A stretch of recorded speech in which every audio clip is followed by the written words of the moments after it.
Thank you so much for joining us. Today is another step in the journey of honoring one of our state's, our country's finest, the life of General Maurice Rose.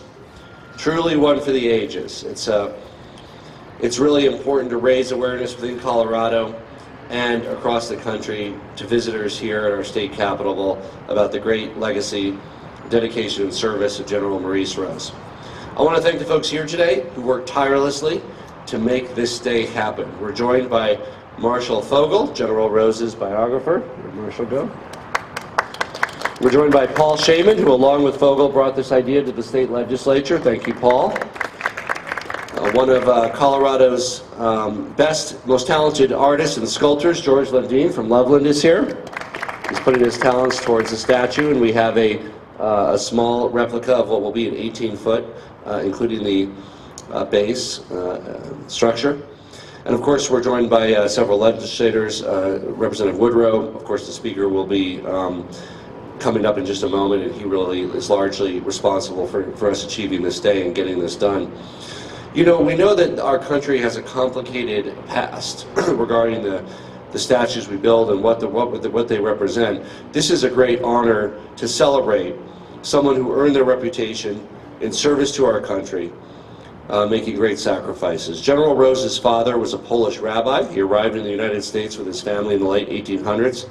Maurice was only 3 years old when he got here, and the family landed in Denver. 14 years later, at 17, Rose enlisted in the United States Army, where he went on to serve in 2 world wars, World War I and World War II.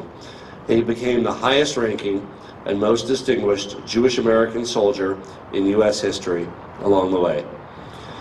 President Dwight Eisenhower wrote in a telegram to General Rose's wife that Rose was, quote, a leader who inspired his men to speedy accomplishment of tasks that to a lesser man would have appeared almost impossible.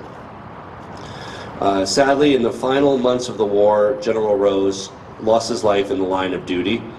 And here at home, in Colorado and across the nation, a grateful nation mourned and celebrated his contributions to protect our freedom. General Rose never made it home. He was buried at the Netherlands American Cemetery and Memorial in Margraten. So it seems only fitting that we begin the quest to really give him a final resting place and celebration in his hometown that gave comfort to his parents and his family.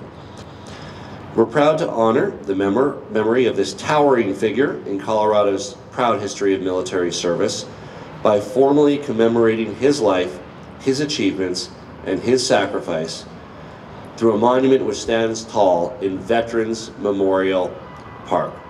Colorado's home to over 400,000 men and women who've proudly worn the uniform of the United States of America and the different branches of service, tens of thousands of active duty military.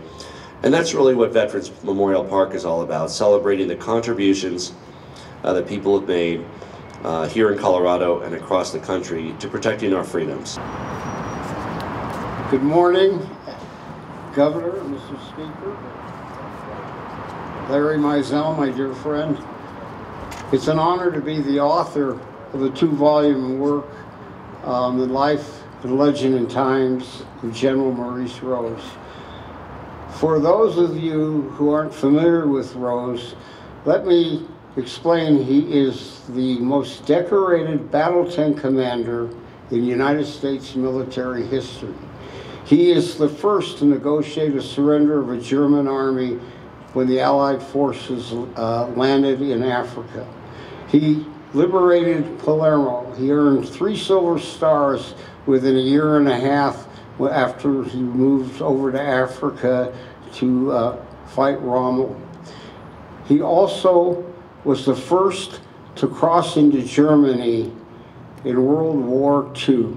How biblical is it for a Jewish war hero to be the first to invade Nazi Germany, capture the first major city in Germany, shoot down the first German airplane in Germany, first to cross the Blitzkrieg line, are just a few of the examples of what a courageous soldier he was because he led from the front.